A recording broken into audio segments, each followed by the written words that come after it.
Hi, church family. I want to take a moment to personally communicate with everyone a little bit about where we are at in our process of regathering as a church family. Maybe give you some thoughts and ideas as to what to expect in the weeks and months to come. But before I do so, I need to give a huge side note that if this season has taught us anything, it's that we need to remain flexible and adaptable, quick on our feet, ready to pivot at a moment's notice.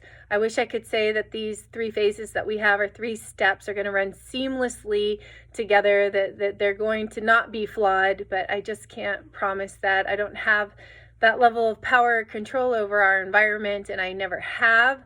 But in the midst of what is not certain, what is certain is that God is still calling us forth to be the church that God has ordained in any season, in any environment, in any setting. And so we embrace the invitation that God gives us to remain humble and sacrificial, to strive for the unity of the Spirit as one church of one mind.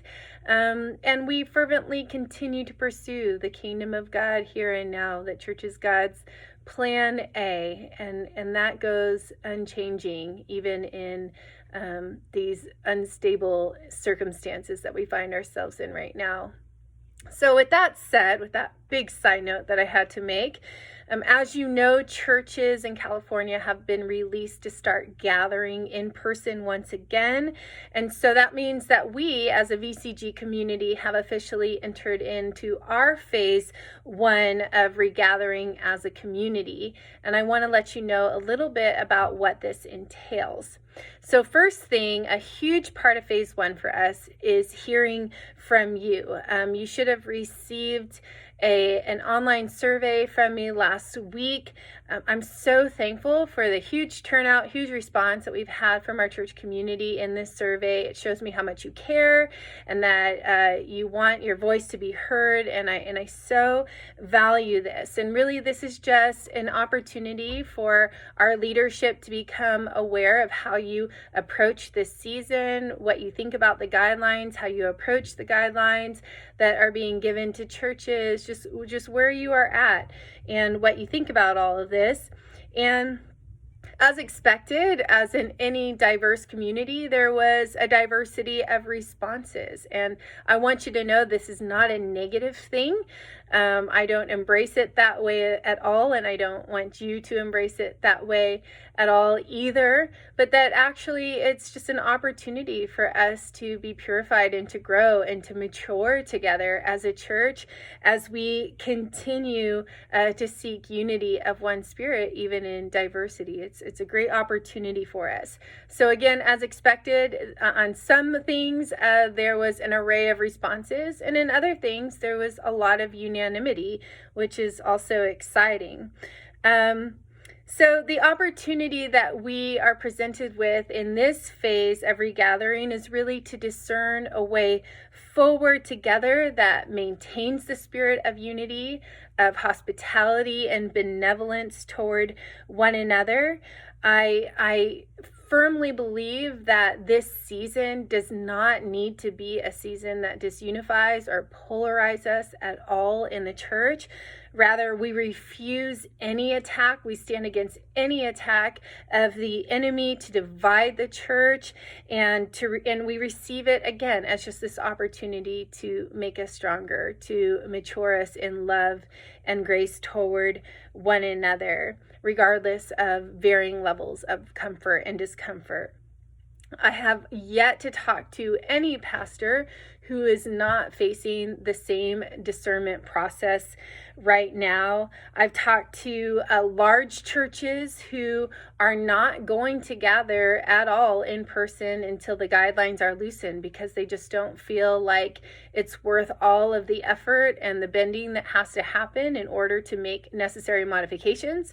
And then I've talked to pastors and other leadership teams who are working hard to make all the necessary modifications, who are doing everything that they need to do so that they can gather in person. But again, either way, all churches are being asked to discern what's best for their church community, to discern a sound way forward given the environment and the circumstances that we find ourselves in right now.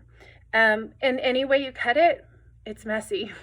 It's not a clean process. We're messy. The church is messy. People are messy. But, God is God within the mess and over the mess. And so we don't have to be afraid of the mess. I'm not afraid. I don't want you to be afraid either. With this said, let me tell you what else is happening in phase one beyond just hearing your voice and hearing from you through things like surveys. First, we are in communication with the Glendora Unified School District just to get a read on what will be our options as far as gathering at Whitcomb once again. And as of now, they honestly don't know. They can't give us any certain answer because even with us gathering there, they have to maintain the school's health and safety regulations. And so they're not going to open it up to us until they can do that. I wouldn't be surprised if we don't see any movement from the school district until we get closer to the opening of school, until the fall.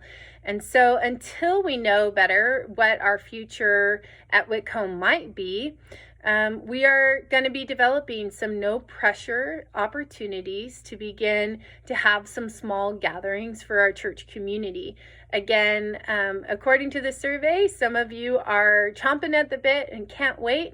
And some of you are saying you're not going to see me until there's a immunization for COVID-19.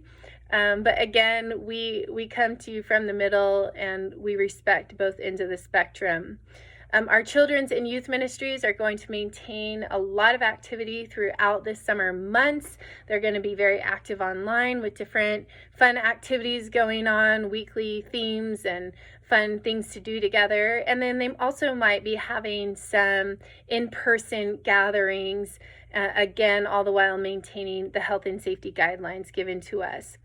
We have contacted the Glendora Park and Rec Department to ask them about large gatherings in the park, and they're actually totally open to it as long as we maintain park safety regulations, which are just to maintain physical distance of 6 feet and wear face masks.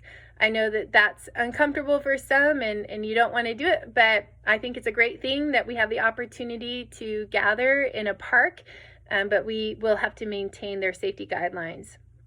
Some of you have also offered your backyards, offered your homes for small gatherings, and you believe that you can maintain guidelines there as well. And so this is exciting. Something that was really sweet that came out in the survey was that 90% of you said that the church can gather anywhere, that it doesn't have to be in a designated church space or church facility. So we're jumping on this large consensus from our church, and we look forward to discovering other environments and other places to gather in and to grow in together and develop our community.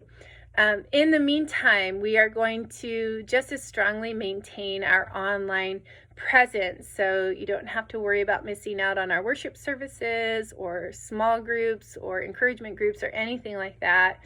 Interestingly, the majority percentage of those surveyed in the survey said that they're growing just as much online spiritually as they were in person. And so we know that that this has been a tremendous tool for your spiritual growth and also to grow as a community. We're going to keep nurturing this.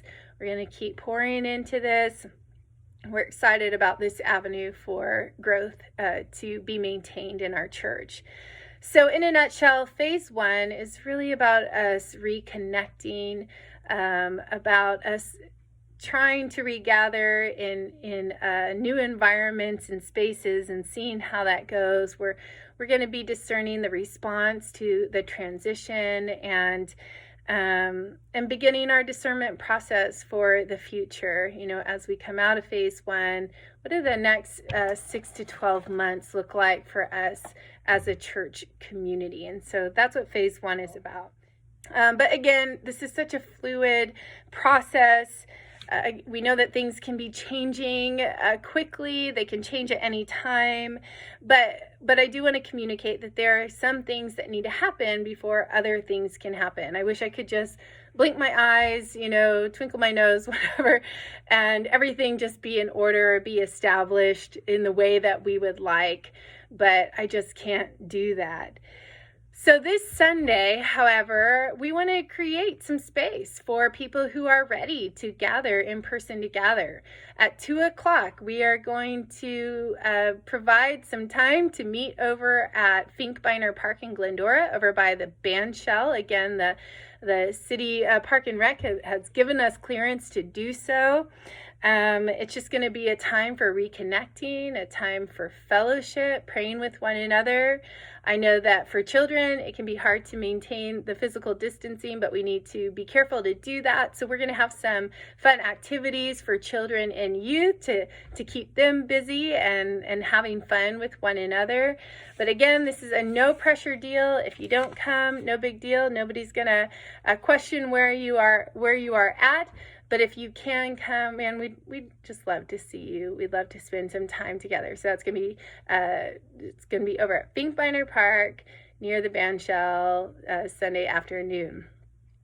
Church, as we've said all along, this is definitely a shaping season. It's a resetting season. It's a purifying season for us as a church. But we have, in the midst of it, nothing to be afraid of. We are right in the palm of God's hands, and I have full expectation that as we continue to yield to the Spirit of God, to the will of God, as we seek the love of God and the grace of God first and always and all things on behalf of our church, on behalf of one another, that we will discover the God of our lives who is in the business of restoring all things.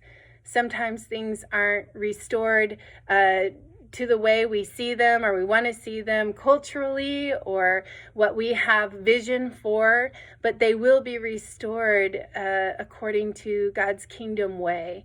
And that is so much better every time. It's so much more freeing and for our benefit. And so I look forward to the ways that God is restoring our church according to God's kingdom, so that we flourish and that we thrive as a church community. So let's stay open, let's stay faithful, let's stay sacrificial and humble, seeking one spirit and one mind, and we will discover the goodness of God among us. Amen. I'll see you later. Bye.